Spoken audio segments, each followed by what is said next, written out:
The Office of the Vice President has been allocated confidential funds amounting to 500 million pesos. According to Joint Circular number 2015-01 issued by the COA, DBM, DILG, CGC, GCG, and DND, confidential funds refer to those expenses related to surveillance activities in civilian government agencies that are intended to support the mandate or operations of that agency. So, una pong tanong dito, Madam Vice President, which mandates of the Office of the Vice President will be supported by the aforementioned allocation of the confidential funds, Mr. Chair? Mr. Chair, Your Honor, all of the projects of the Office of the Vice President use the confidential funds that is intended for the safe, secure, and successful implementations of programs, projects, and activities and engagements of me and all the satellite offices, including the central office of the Office of the Vice President. Salamat kayo, Madam VP. Kanina po sabi nyo yung primary mandates ng office nyo in the next 6 years would be in support of the primary mandates of the OP. So, alin po sa mga primary mandates na yon, as you conceive them in support of the primary mandates of the OP, alin sa mga primary mandates na yon ang masusuportahan or specifically gagastusan ng confidential funds na i-allocate ng Kongreso sa office nyo? Yes, Mr. Chair, Your Honor, the constitutional mandate of the Office of the Vice President is only to be a reserve, a bench warmer, in the event of, I do not want to mention it, but in the event that the President cannot discharge his functions, that is the constitutional mandate of the Office of the Vice President. Apart from that, all the other projects of the Office of the Programs, Projects, and Activities of the Office of the Vice President will depend largely on the decision and discretion of the incumbent elected Vice President. So, for my term, we decided on 3 permanent projects: the charter, the museum, and the permanent office and residence of the Office of the Vice President. And then we took on the projects that made the most impact when I was mayor of Davao City. These are the entrepreneurship program, the peace building in communities, the Pagbabago advocacy campaign. We added the Pagbabago A Million Trees for in support of the mandate of the DNR.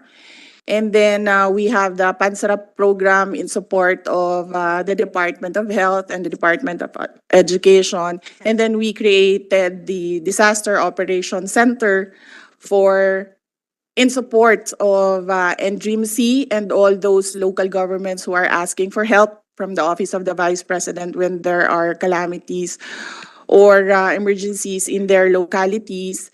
And the buses donated to me, I lent to the Office of the Vice President to support the Libreng Sakay program of the national government. In addition to that, I discharge the functions and the duties of the Secretary of the Department of Education. And in addition to that, I was tasked by the President to co-chair the National Task Force on Ending Local Communist NTF-LCAC.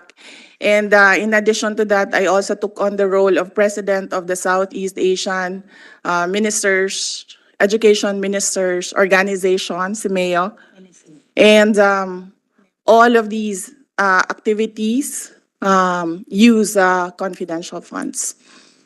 Mr. Chair, Madam Vice President, so nasagot nyo na yung follow-up question ko. Kung ibig nyo pong sabihin, lahat nito, starting with the bench warming and being a reserve, and then yung entrepreneurship program, yung peace building, yung pansarap, yung million trees, yung pagbabago advocacy, yung disaster operations center, yung libreng sakay, and yung binanggit nyong 3 permanent projects, the permanent office, the VP's Museum, and the Omnibus Law or Charter. Bawat isa sa mga ito gagastusan ng confidential funds ng opisina nyo? Yes. Mainly, the confidential funds, as I said, is for the safe, secure, and successful implementations of the programs, projects, and activities and engagements of the Office of the Vice President. Just to clarify, Madam VP, since confidential funds refer to those agencies related to surveillance activities undertaken by civilian government agencies, ibig po bang sabihin na yung opisina ninyo will be gathering intelligence on certain subjects or entities in support sa inyong mandates o mga operasyon, Mr. Chair?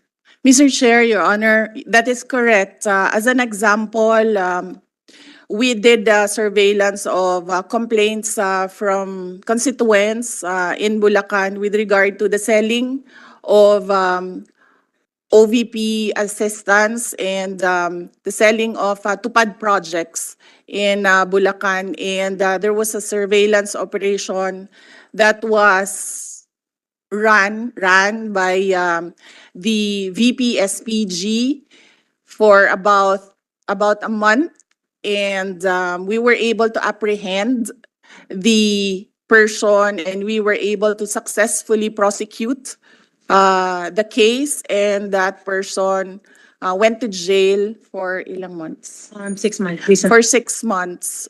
So that is an example of the surveillance activities that is conducted by the VP SPG for the projects and activities of the Office of the Vice President. It was in Bulacan. Salamat kaayo, Madam VP. I ask this because the National Intelligence Coordinating Agency was established to direct, coordinate, and integrate national intelligence activities. And this includes the collation of intelligence gathered from various sources. So we'd like more information as to the intelligence operations of the OVP. Sa aling mga sources maggagather ng impormasyon yung OVP? Kukuha ba kayo ng intelligence mula sa ating mga existing intelligence services tulad ng NICA o tulad ng DND at PNP? Mr. Chair, Your Honor, no. Intelligence starts with the communities and the stakeholders, and then if there are complaints, and then it is built up through intelligence and surveillance services, and then a dossier or a report is started, and then it goes through levels through the Office of the Vice President and VP SPG. So we do not seek intelligence reports from other government agencies, but the intelligence reports starts from the ground in the communities that that are engaged by the Office of the Vice President. The Office of the Vice President can only propose the use of confidential funds based on Joint Circular 2015-01, but we leave it to the decision and discretion of the members of Congress who has the power of the purse to decide whether to grant confidential funds to our office. We can only propose, but we are not insisting. We can live without confidential funds. But of course, our work will be much easier if we have the flexibility of confidential funds in monitoring the safe, secure, and successful implementations of the programs, projects, and activities of the Office of the Vice President.